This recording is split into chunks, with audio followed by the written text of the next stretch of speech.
Hello, everyone. Happy Monday. Wishing you all a fantastic week.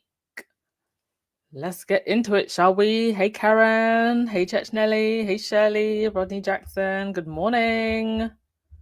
Hey, Echo Girl. Black Queen. Lakiva. Egyptian Lotus. Hello. How long have you been around Egyptian Lotus? That's a new one I haven't seen before. All right. Only a few things to get through today. It's not going to be a very long podcast. Hey, Eleanor, blessings to you as well. First things first. I actually missed this story. It's a bit of an old story, but I wanted to cover it because I thought it was quite interesting. So over in Spain, specifically Valencia, there have been issues with severe flooding, causing a lot of damage. Now, Spain, of course, has a monarchy, a rather controversial one, because I actually think one of their monarchs is in hiding or exile. The former king, Juan Carlos. So he's gone into exile abroad. He left some pretty damaging allegations about his financial arrangements. But his heir here is still there. They have not abolished the monarchy, despite that. So he went down to the flooded area. So did the Queen, and they were pelted with mud. They also had shouts of murder and shame directed at the royal couple as they walked through the town of Pai Porta, one of the worst affected in the regions. Objects were also thrown at Prime Minister Pedro Sanchez, who was quickly evacuated. More than 200 people were killed in floods, in the worst floods in Spain for decades. Emergency workers are continuing to comb through the underground car parks, but at this point, any chance of survivors is very, very slim. And there has been a lot of anger, rightly, at the perceived lack of warning and insufficient support from the authorities after the floods. And King Philippe, he made his way down a pedestrian street before the bodyguards and police were just overwhelmed by a surge of protesters hurling insults and screaming. And it is rightly in situations like this where you just go, what is the point of you people? What is the point of having these institutions when the systems that should be keeping the citizenry safe aren't even robust enough to do so, but you're spending money on a monarchy? So yeah, they had to be evacuated. They did try to speak to the crowds, but people just really weren't having it. And I think for a lot of people, I mean, I'm not going to put the images because it's actually quite distressing, but you look at the images and you almost feel like people were literally just left to die. And in these towns, it is a much older population who maybe would not have been able to move as fast and get the help that they needed. The king later said that he understood the anger and frustration of the protesters. Well, they haven't got castles to go back home to, you know? There were some people who were saying that the king's choice to visit was actually a very bad decision. And I think in times gone by, this would have been seen as a very noble thing. I remember after World War II, I think it was actually Churchill that told the royals to go down to the blitzed areas. And oh, look, they've come out of their castles to come and say hi to the little people. And back then, it would have been seen as a very big deal. In these times, what does it actually mean?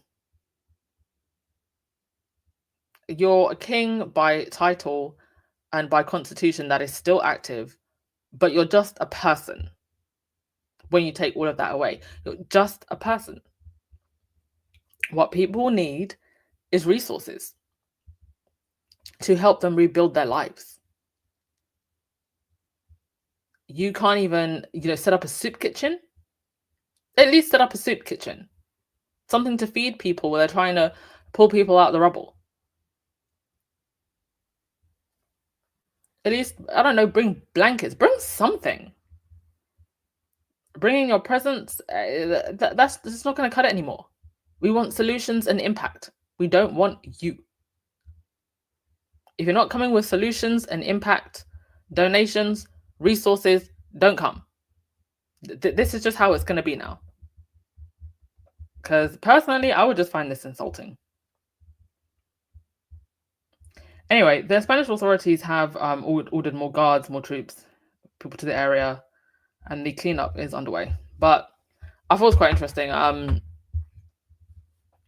It's the first time I recall you seeing royals getting pelted with mud or pelted with anything, just like the good old times. Now remember, it was Jeremy Clarkson who said that it was Meghan that should be paraded through the streets and have feces pelted and thrown at her. I think we are getting closer and closer to actually seeing something like that happened. And it won't be to Meghan. Because people for sure are becoming impatient. The keeper, you said Kingsley on Talk TV crying about Kate. Listen, if you've been listening to my podcast long enough, you'll know that I actually stopped paying attention to that Kingsley woman. I don't even mention anything that she says. She's not even worth the energy. Some people, it's like we can get a laugh out of it. Like every now and again, I don't mind us listening to a bit of trolling from Angela Latrine because she's just so ridiculous. Sometimes it's good to laugh at. But this Kingsley woman, it's Kingsley Schofield, right? She's not even worth the time. So she said, wait, hang on, I have Spanish family. King and Queen were there to support the public and was very angry at the government. Some people pulled them aside and said the anger was not for them, but the government. Okay, that's interesting. But I would still argue that going forward, come with something. Please just don't come empty-handed and with sad faces or, as William would say, a smile here and there. Personally, I don't feel that's good enough. Maybe some other people felt very, delighted to see them. But at the end of the day, houses need to be rebuilt. People's lives need to be rebuilt. People need resources. So I personally just don't think it's enough anymore. But if the anger was more at the government, as you say so, then fair enough. I will take your word for it. You said that rumors of the king is pretty pissed at the government inaction. They can't bring in anything at the moment. I said they could have bolted, but they say to talk to the people. Okay, fair enough. It's good to hear from someone who's actually from the country. I think I want to do a podcast on the different the state of the different European royals at the moment, and I think it would be like a nice comparison episode. The royals from the Netherlands, I'm not going to say why. You can go on their Instagram page and go and look for yourself. The royals from the Netherlands are angering a lot of people at the moment. But yeah, I want to do that. I want to do an episode on the different royals across the world and how they are handling trying to modernize for a time when people are seriously looking at them and going, what is the point of you in your golden carriages at a time like this? I'm going to get into this a little bit more in the second half of the podcast. And actually, this reminded me that we've actually had some pretty bad flooding over the years in the UK. I can't actually think of in recent times seeing the royals around. Nothing as bad as Valencia, but pretty bad. In fact, I actually specifically remember one time when we had really bad flooding in the UK, and there was really bad flooding. I think it was in Brazil or something, and the Royals sent like a statement for the flooding in Brazil when there was flooding in the UK. And Brazil's not even, I don't think Brazil's a Commonwealth country. So I couldn't understand that. Okay, next thing. So this actually just popped up on my feed just now. So this is Narinder Kaur. She is a broadcaster, she's a social commentator. She does she's on the morning talk shows, Jeremy Vine, Good Morning Britain, and BBC. Now she posted this on Twitter. Genuine question. Why has Kate aged so much? Isn't she only 42? Is she a smoker? Is the only explanation. Now, a lot of people came after her for this comment. And there's been some pretty mixed opinions. Now, I don't personally agree with just randomly going after a woman's looks just for aging. I think that I have heard some rightful questions being asked, in terms of what could be going on with Kate's health and whether or not we're being told the truth. I know that there were some concerns about whether or not there were things going on within the royal household that possibly pertained to abuse. And people were asking questions about that in relation to how Kate looked, the fact that she looked very stressed. But not the lady here did go on to actually apologize and say that it was unnecessary. But she received some rather nasty abuse, as you can see on the screen. People telling her to go back to her country. But what was interesting was the particularly racialized abuse that she received, that nobody else who made a similar comment received. So we're going to listen to what she had to say. And I'll make some commentary as we go along because it's a bit of a long audio. Good morning, guys. I just thought I'd do a quick video instead of tweet after tweet because it becomes pretty ridiculous, as if it wasn't ridiculous already. I put out a stupid tweet. That wasn't my intention. My intention was not to be malicious or nasty or anything. I'm not like that, anybody who knows me. It was stupid to ask about the aging. I've admitted that and I put my hands up and I've apologised if it caused offence. The only people who were offended, though, because many people on Twitter and social media have asked exactly what I've asked, but did not receive the sexual, racial, violent abuse that I did. From accounts with ETL flags, Union Jacks, disgusting abuse. I asked about aging. I didn't kill kids. I didn't wish death on anyone. I didn't do anything like that. I asked about aging and if she smoked. Nothing to do with cancer at all. My brother suffered from cancer, went through brutal treatment of chemo, and I wouldn't ever do that. He died. What we do know is there's a lot of misinformation and facts matter. So you've all come at me about the cancer. It was pre-cancerous cells as far as I'm aware. She's had near enough a year off work. Of course, it must take its toll. I know plenty of people who've been in and out, in a hospital and out for pre-cancerous treatment, and they're back at work. People suffer all day long, and they work. And this is actually a very good point. That there have been so many reports about Kate being so brave and other mere mortals, just wouldn't be able to go and sit in the sun at Wimbledon if they had had cancer. So I think that is a very relevant point. I also actually think, as far as Kate's looks go, for someone who is who said that she had chemo, I actually think that she looks a lot better than a lot of people who go through chemo. I think that's actually a very good point to make. I think maybe she should have just added more context to what she said, but she certainly did not deserve getting racial abuse. And also, you know, a lot of these people, the same people that are going after this lady, consistently go after Meghan for her looks all of the time.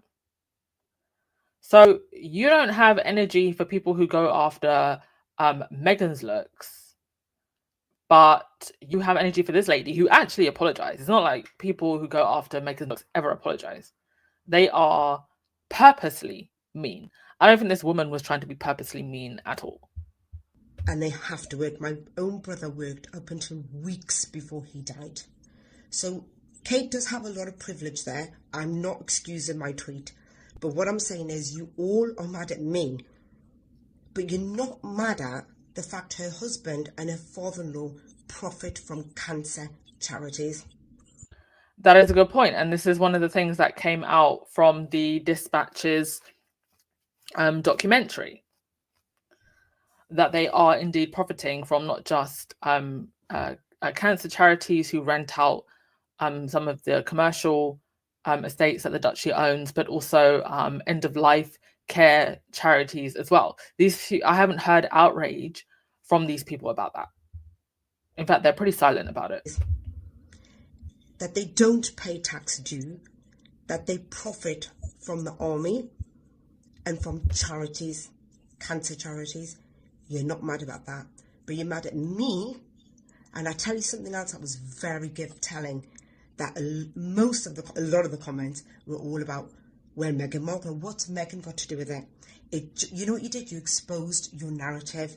You exposed that what this was all about was I, as a brown woman, an Indian, had had the gall to criticize Kate's appearance. Now, by the way, it was her aging. I know you all went down my tweets to try and find some things I've said about Kate and couldn't find one, because I've never slated Kate's looks. In fact, all you would have found was me saying how beautiful Kate is. And to not pit Kate against Meghan, that's what you found, but you didn't want to put that out there because it didn't suit your narrative to go at me. So many other people have said it, but you came at me, asking for me to be cancelled, etc., etc., etc. It's disgusting. What you did yesterday, I came out of it okay. Yes, it was a stupid tweet. I apologise. And the fact that Julie Burchill was your little mascot, Julie Burchill, who was sacked for being a racist towards Meghan Markle, we already know what the narrative here is. It's you guys pitting. Yeah, I mean, it goes on for a little bit. But yeah, this was blowing up on the socials. Yeah, look at your comments.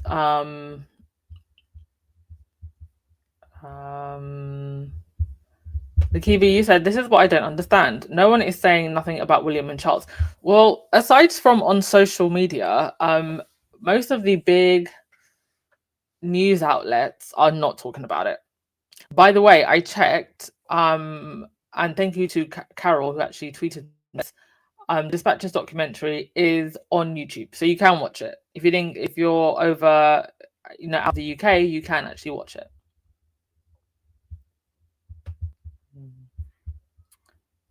All right. Moving on from that, but she did actually apologize. So something that Meghan haters never do. On to something a little bit more positive. Harry, you could not be in the UK for the remembrance service.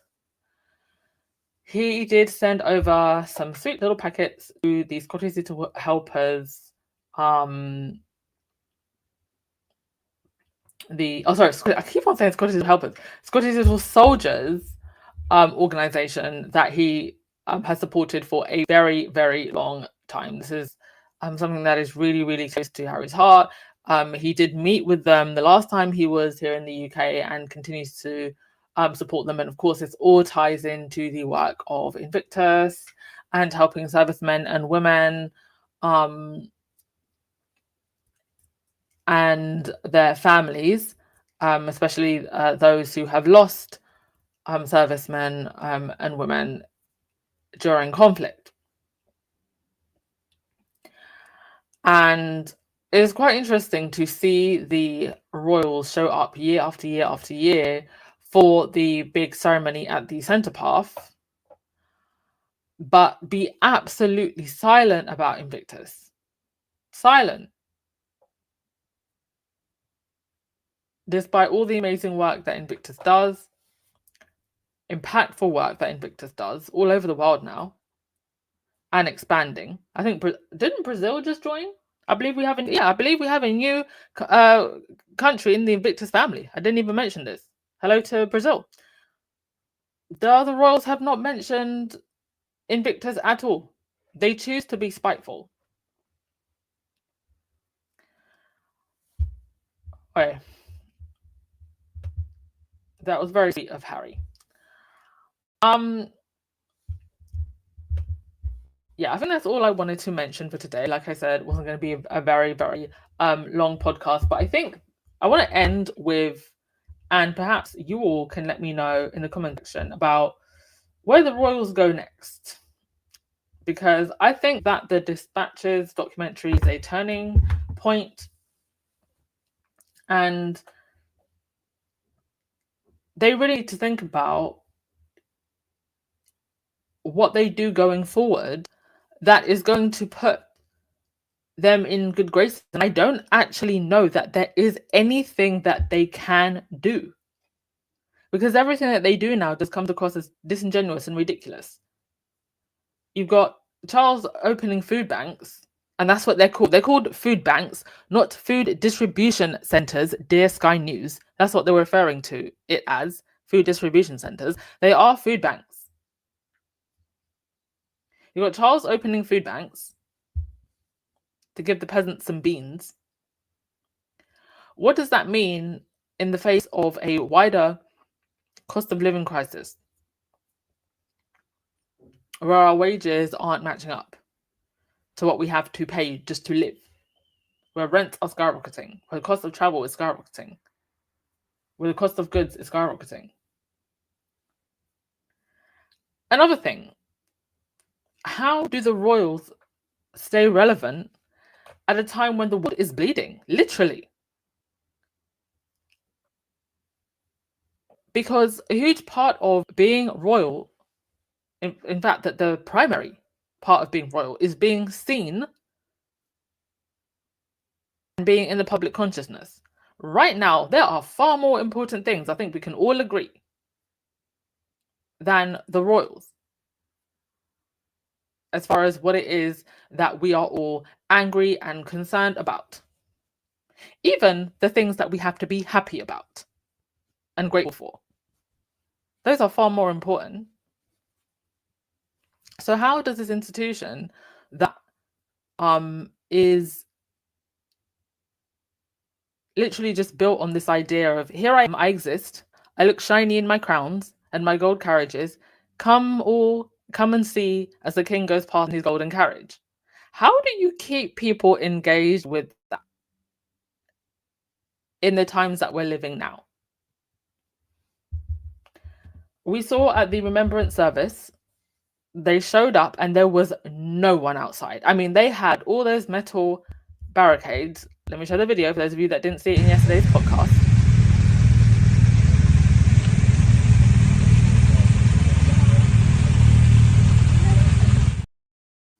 So how do they keep people or get people back engaged when they're not even showing up? Because also part of the illusion is we show up, the crowds love us, and that keeps people engaged and in amazement and in awe. So the crowds aren't showing up. So if the crowds aren't showing up in person, are people still going to be buying the papers when royals get put on the front page? The Queen was very clear. You had to be seen to be believed. And there was always this air of mystery and power around the Queen, and this whole idea of her existence. Even people who weren't monarchists would say this. She offers this sense of stability. As long as she's there, everything is stable. Now, we all know that, Lizzie lived through all types of things happening in this world. So I never even understood this. Like, what stability are you talking about?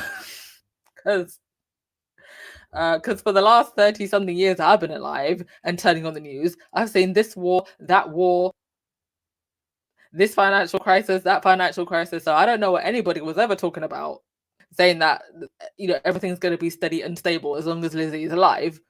But that's the power of propaganda, right? And people ate it up. Well, now she's gone. Now we are in a new age. We are in a social media age. We are in a fast information age. And when you look at Charles and Camilla, do you still get that same aura as you did with the Queen? Do you still, even if it was never really accurate, believe that, the world is going to be the steady, stable place with Charles and Camilla? That aura and that power that Lizzie had is gone. It went with her. And I think she knew that it was going to go with her. And that's why, actually, I 100% believe Harry when he says that the Queen supported him and Meghan. It is not by accident that when Harry and Meghan came back for that ceremony, for the Jubilee, that they got their own procession. I think that Lizzie and whoever in the palace was helping her wanted to send a sign that if they did not change and do something to welcome Harry and Meghan, that they were going to lose every chance that they had of keeping this golden carriage show going. So I really do think that the royals right now are heading for troubled waters, because where do they go? They go left, you've got angry peasants who can't afford bread. You go right, you've got all these global world issues that are far more important. And you go in any other direction, everybody's attention is focused on Harry and Meghan, who respectfully are doing their best to actually be impactful in their work. They're not just showing up and giving us a smile and wave here and there. So what do they do next? And with that, I will finish off with your comments and we will call it a day. It's Happy Veterans Day. Thank you, veterans, for your service and sacrifice, and their families for our country. May Almighty God bless and protect the USA.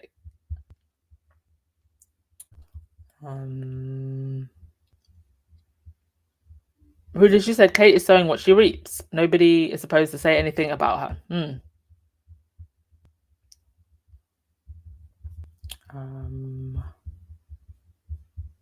I think also with the aging thing, let me also just say, again, there's nothing wrong with a woman aging, but it is very clear, and even I never noticed this before, how much the UK press Photoshop her pictures. It's wild. And they'll Photoshop them to look better, and then they will take Meghan's pictures and sometimes Photoshop them to look worse. Not too long ago, I actually did a podcast on this, where the Sun newspaper had made Meghan look older, and even edited her face, her lips, and made her look more angry. And they used that in an official paper, as if it was an image that was taken from the event, like it was an original image.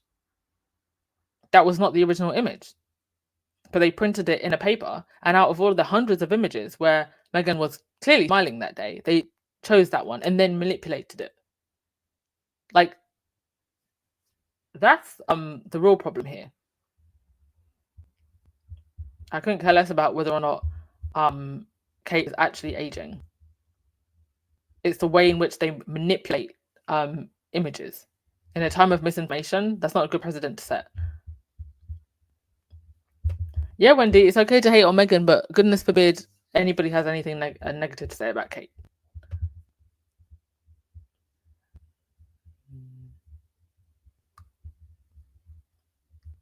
Oh, hello, Helen. I feel like I haven't seen you for a while. Yes, Harry is a very sweet and thoughtful soul.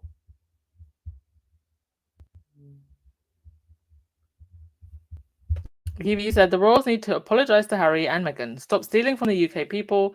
Help the poor, fix the heat, and clean the mold. They absolutely need to do all of those things, but they're not going to do it.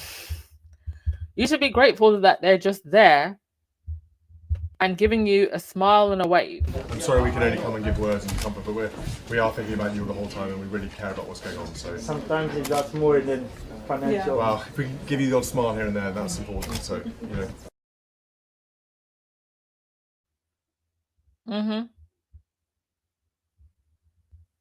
The problem is, I think from their perspective, you give a little, then the peasants will start asking for more. So give them absolutely nothing, and then they don't expect anything. At best, they can just expect a smile and a wave right there.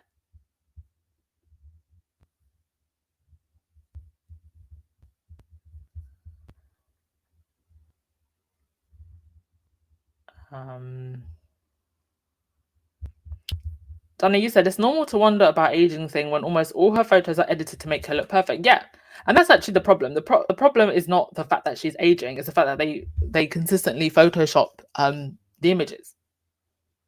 There's nothing wrong with a person aging, and that just speaks to the level of propaganda that surrounds the royal machine. You're not even allowed to age.